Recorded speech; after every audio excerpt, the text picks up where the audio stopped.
All right, so imagine you're trying to wrap your head around some tricky topic, Right. and right there on your screen is this like super friendly guide, Mm, patient, ready to help, and somehow they know yeah, exactly when you need that extra little nudge in the right direction. that's the dream. That's the big promise of personalized e-learning, Yeah, all thanks to virtual tutors. that's And we're anything. diving deep into these virtual helpers today, Right. what we call pedagogical agents. Yeah, that's right. In this deep dive, we're going to be exploring how these pedagogical agents are designed to make learning better for you, Mm-hmm. uh, particularly by trying to really capture all those little things, those subtle ways Yeah, yeah. humans interact when they're teaching and learning. Right, like all those unspoken cues and stuff. Exactly, Yeah. exactly. And we've got some really fascinating research to unpack here, including a key study by Kramer and Bente from 2010 Okay. in Educational Psychology Review that really digs into how these agents affect us socially. Okay, so our mission then is to get a clear picture of where these pedagogical agents are at today Right. and what their potential might be for you as the learner. Absolutely. Look at how they're designed, how they impact learners, not just in terms of what facts you're picking up, but Mhm. also how you feel about the whole experience. Yeah, that emotional side That emotional, yeah. is huge. And then we'll dig into what the real obstacles are Uh, to making these virtual assistants truly effective. definitely. Now, you as a learner, you're probably wondering what genuinely makes a difference Mm-hmm. in these learning technologies without, getting bogged down in all this super technical stuff. Right, the nitty-gritty. So let's get into it. Let's start with that, like initial excitement, Okay. right? The buzz around pedagogical agents, Yeah. the Yeah. the early hope. It was pretty simple, really. Mm-hmm. Take all the good stuff about having a human tutor, Yeah. that personalized attention, the encouragement, the way they can adapt to how you learn best. Right, like tailor-made. Yeah, totally. Yeah. And bring all that into computer-based learning so everyone can benefit. Right, make it accessible. Exactly. Okay, so like a virtual motivator then. Yeah. Almost like having like a dedicated classroom helper, Yeah. focusing on a small group. Yeah, exactly. Now, back in 2003, Mm-hmm. Baylor and Ryu, they suggested that if these agents felt more human-like, Yeah, that would lead to much better learning experiences that's the idea. and really boost your motivation. Makes sense, right? Intuitively. It does, yeah. And naturally, early research really focused on the cognitive outcomes. Mhm. Did students actually learn the material? Yeah. But as Kim and Baylor pointed out in 2006, Okay. the social, emotional, and motivational aspects, Yeah. even though that human-like interaction You're right. was such a key part of the original vision, Yeah. those aspects didn't always get the same level of attention. So it's kind of like they focused on building the virtual teacher's knowledge base, but Mhm. maybe they didn't really nail how that knowledge is like conveyed and Like- received on a personal level. Yeah, it's almost like they built this really smart robot, right? Yeah. That can answer all the questions, Uh-huh. but doesn't really know how to connect with you. Yeah, like no bedside manner. Exactly. So the Kramer and Bente paper, it highlights that theories, like the ones that really directly link Yeah. social interaction and motivation to learning things like self-determination theory. Right. Which looks at like our sense of autonomy and competence and Yeah. how that drives us. drives us to learn. Yeah, or Vygotsky's idea of the zone of proximal development where, Wow. learning happens best with guidance. With support, yeah. Those weren't really being used when they were thinking about these pedagogical agents. Right. They weren't really connecting the dots Yeah, yeah. between those well-established learning theories and this new technology. Yeah. And a really key part of effective teaching, as Clark talked about with the concept of common ground, Mm-mm. is making sure you, the learner, and the agent are on the same page. Right, like a shared understanding. Exactly, the shared understanding. And Jux and his colleagues, they built on that, showing how nonverbal communication is absolutely vital for achieving that.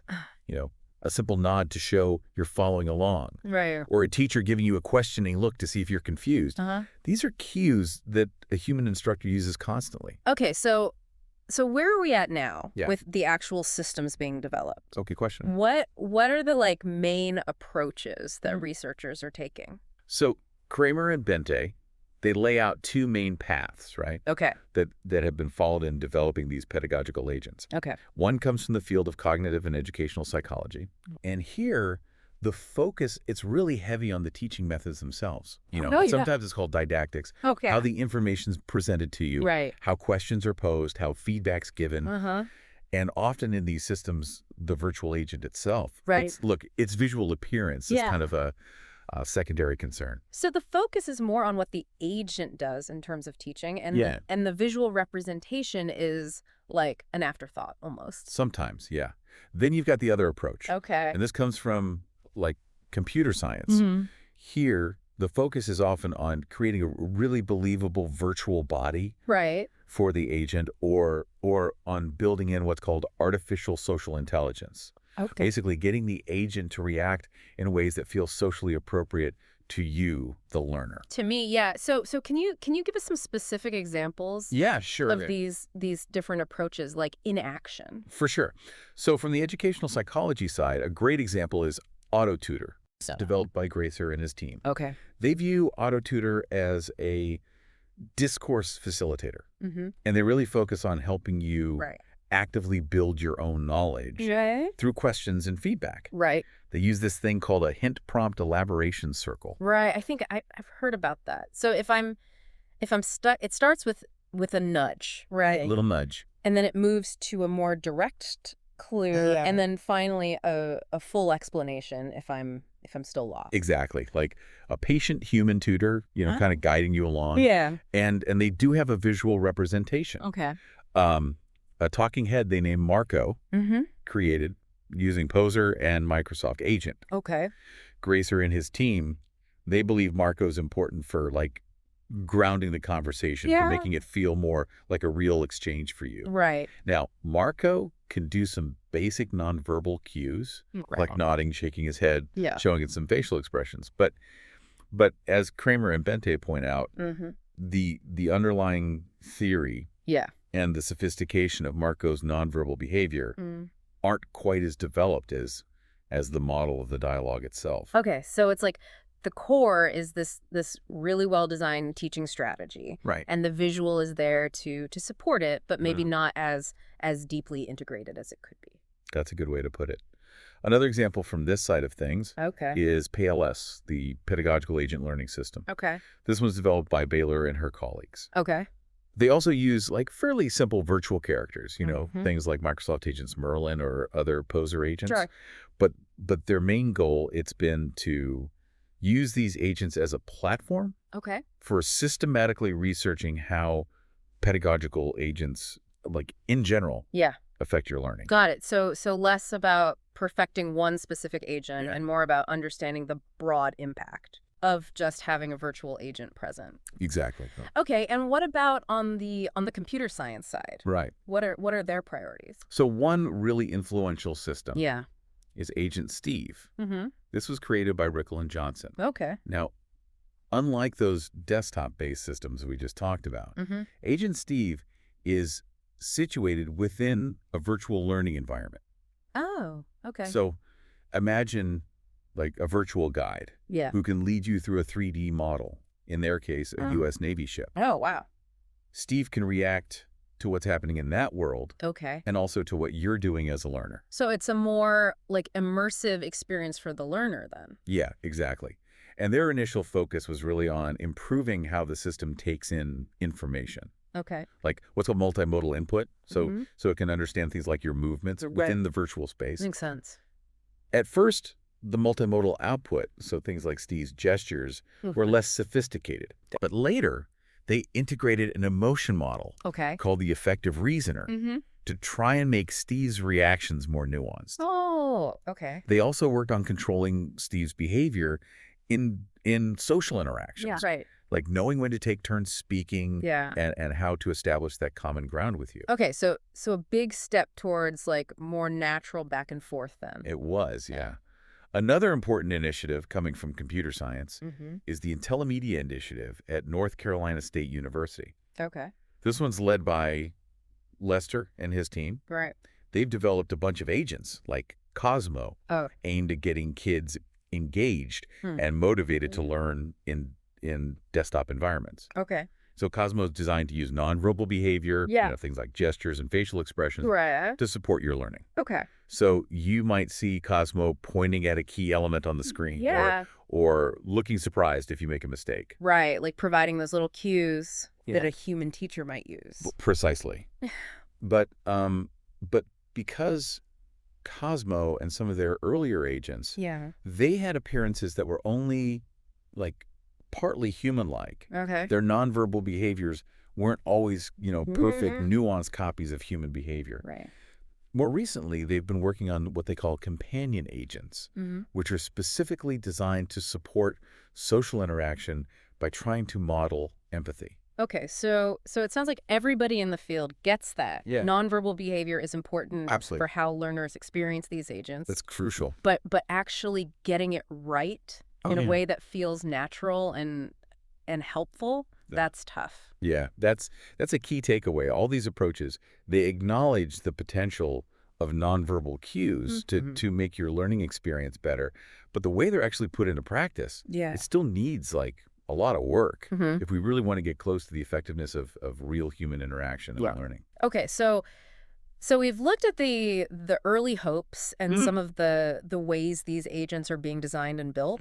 But what does the research actually say Right, the big question about how effective they are for learners like you? Yeah, does it actually translate to better outcomes? Do they actually lead to better learning? So the research findings, as Kramer and Bente point out, they've been, a bit mixed. Okay. On the positive side, several studies suggest that these agents, they can definitely improve your overall learning experience, Okay. and maybe to a slightly lesser extent, your performance on tests. Okay. Now, interestingly, Yeah. some research, especially the work with AutoTutor, has shown big improvements in something called transfer. Okay, so like your ability to take what you've learned and Yes. apply it in new, different situations. Exactly. Gracer's team, they even reported gains Wow, equal to almost a whole letter grade. that's a lot. Yeah, it's significant. Compared to students who just read a textbook. Just textbook learning, yeah. That's a pretty big claim. It is, yeah. Yeah. But a really crucial finding Yeah. from Rajan and his colleagues, Yeah. and this has been backed up by other researchers like Atkinson and Moreno, is that the voice Okay. voicing seems to be a major factor in these positive effects. That's interesting. Maybe even more so than the visual presence itself, Huh. which is kind of surprising, right? You'd think. Yeah, you'd think the visual would be Yeah. a much bigger deal. Yeah, you'd assume so. For the learner. But the research suggests that the auditory component is super important Okay. in how you perceive and interact with the agent. Interesting.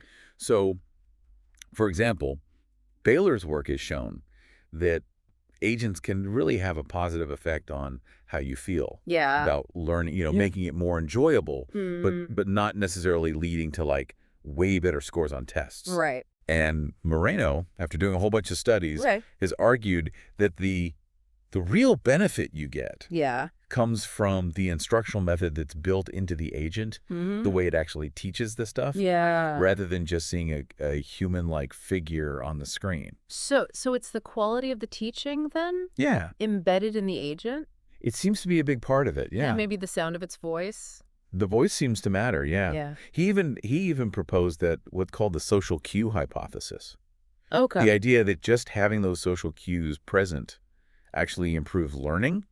Well, that hasn't really been consistently borne out by the evidence. Okay, so that's interesting. It is. So what he's saying is it's more about the substance yeah. than just the visual cues. Exactly. And he suggests that the visual presence of an agent, Yeah. it might only be really useful for learning tasks that involve Right. you directly observing something, like learning a physical skill. Where you need to watch someone demonstrate it. Makes sense.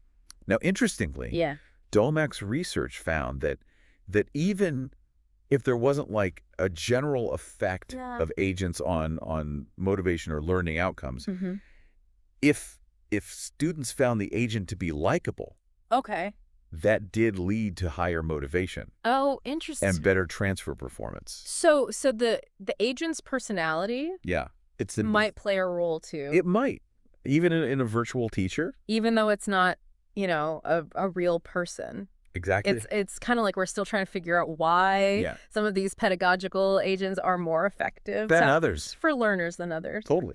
And Kramer and Bente, they emphasize Mhm. that improving the nonverbal communication of these agents, Right. making them more similar to how humans interact, Yeah. with natural gestures and gaze, that could lead to more effective learning. Okay. They also highlight that we need more research that focuses on how these agents are effective. Okay. So is it mainly by boosting your motivation Yeah. or by directly influencing how you think? Right. We need to look at what's going on during the actual learning process. Right. Not Just the final score. Yeah, the test at the end. exactly. That brings us to the whole social and communication side of things. Yeah, that's key. And the paper, it talks about a growing recognition of how important social psychology is In this research. in pedagogical agent research. Yeah, absolutely. Why is that perspective so crucial? Because as Kim and Baylor and Gracer have argued, learning, it's not just some purely cognitive activity that happens Yeah. in a vacuum. Right. It's hugely influenced by the social context, Yeah. where it happens. Yeah. Your cognitive functioning, how you think, Yeah. is often shaped by the social world around you. Mm-hmm. And even the knowledge you have Yeah. can have like a social dimension. So even when I'm like learning by myself Yeah. with a computer and a virtual agent, Yeah. the fact that I'm interacting with something that feels social, Right. that can change how I process information and Yeah. how engaged I am. Yeah, totally. And Kim and Baylor, they suggest that Mhm. one reason even the most advanced tutoring systems we have Yeah. might not be as good as human tutors Right. is because they might lack that empathetic social encouragement. Okay. That feeling of being supported and understood. Like someone's got your back. Yeah, exactly. And they're rooting for you. And they're with you on the journey. And Gracer, he adds that social context. Yeah. It becomes especially important when the stuff you're trying to learn Mm-hmm. is complex or ambiguous or just not fully defined. So if I'm wrestling with some tough concept, Yeah. having that supportive virtual presence might make me feel like more comfortable to explore it and ask questions. Makes sense, right? Yeah, absolutely. This leads us to the concept of embodiment, giving the agent like a human-like body that you can actually see. Right. And Kramer and Bente, they stress that we need to think carefully about what that really means, both in terms of how the agent looks, like the static parts of its appearance, Okay. and how it behaves. Yeah. The dynamic nonverbal cues it uses. Right. So let's start by thinking about how they look then. Okay, good place to start. The static aspects of embodiment. Right. So what's the research shown about the impact of just having a human-like appearance? Well, research in human-computer interaction, going back to Reeves and Nass, has shown that even like really basic human-like cues, they can trigger social reactions in users. It's amazing, isn't it? It's almost like people are programmed to treat computers and virtual agents like they're social beings. Right. Even with like minimal cues. It's pretty wild. So virtual characters, they can grab your attention. They that's can, real. just like real people, right? As Den and Van Molken found, and Bente and his colleagues, they showed that we often perceive these agents in ways that are similar to how we perceive other humans. That's so interesting that even if the agent isn't like, doing a lot or saying a lot, just looking somewhat human can have an effect on you. Yeah, it seems like it can. Yeah. Studies have also shown that the social presence of these agents can actually boost cooperation and trust, as Paris and Sproul found influence how well you perform a task, and even encourage you to behave in more socially desirable ways. Really? Yeah. It's pretty cool. Kramer's research, it gave this great example where participants were more likely to choose an Albert Einstein documentary over a James Bond movie or random TV when there was an anthropomorphic agent on screen.